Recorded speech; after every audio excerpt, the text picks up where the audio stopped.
which is to reduce risk, increase revenue, and increase profitability. So these are the important metrics, and you need to connect the analytics to the business outcome. So we'll see a very simple example of churn. So it's very important that what's your evaluation measure? What are you trying to do? So let me highlight an important example right over here. So we have churn equals to 1. So this is 1 equals to churn, and not churn equals to 0. So these are just the mappings.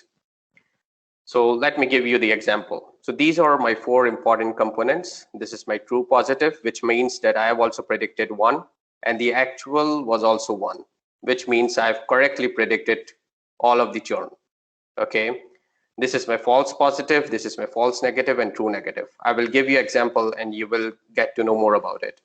So let's say my false positives are 20. This is just the arbitrary number, and this is 80 right over here. So let us now see what's the impact on the business. So in this case, what I'm just trying to do, what I've done is I have predicted churn, all churn as 100. So these are my total 100. So according to my model, the total number of churners are 100. Okay. But the true positives, which are correctly predicted by my model, are 80. Okay. So which is 80 divided by 100, which is the 80%. And this is my precision right over here, which means that what I've predicted out of my total predicted, what are my correct predictions? So this is my precision. So true positive really indicates something. It will, because you have correctly identified as churn, who will churn, and you will throw campaigns on them to stop them. So you're essentially increasing your company retention and increasing the customer lifetime value. So this is related to the customer lifetime value. You can calculate using this true positive stuff. Then the next thing is the false positive. This is a very important, and this can be also very, very dangerous. So in this case, we have 20 as false positive, but what we have done essentially right over here, we have predicted it as churn, but in actual they are not churn. So it's not churn, but we have predicted as churn. So this is very dangerous, as the company might lose a huge amount of revenue from this particular customers. Okay, so in business terms, what I call this is the cannibalization. This is the cannibalization factor, and you need to stop this. The company is always worried about this particular thing. You need to remove the false positive, stop cannibalization, so that the company's revenue does not get affected. So this is a very important term.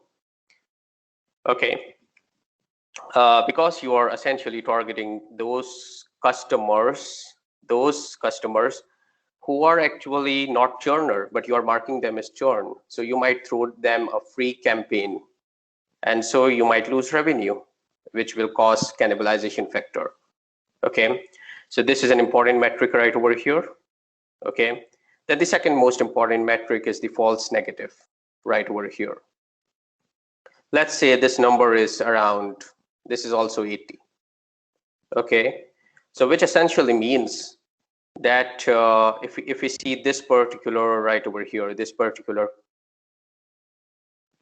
okay, so in actual the person is churn, okay, and we have correctly predicted them as churn, which is 80 out of total of 160. Okay, we have correctly predicted as 80 as churn, but what we are essentially doing right over here, what our model is doing right over here, out of our total churners, out of our total actual churners. So note that I'm talking about the actual right over here. Here I was talking about the predicted. Out of total actual churners, I'm only able to get 50% coverage on it. I'm only covering 50% of the base right over here, which I'm correctly predicting as churn, and 50% are not, which means my coverage is very, very low. My coverage is 50%, which is very, very low.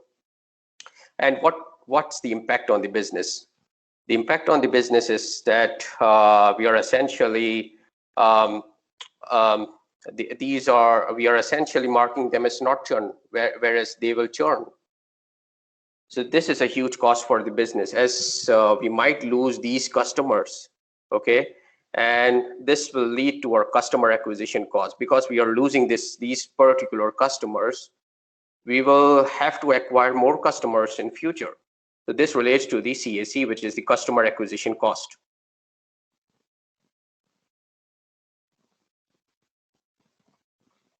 Okay, so there is a big trade-off between these two, true false negative and false positive.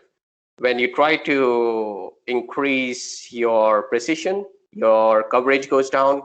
When you try to increase your coverage, your precision goes down. So you have to think which is the most important metric for the business, either cannibalization or customer acquisition cost. Essentially, both are important factor, but your model should be able to give output which minimizes this both. Okay, and it also depends on business, which is the most important in deciding. Thank you very much.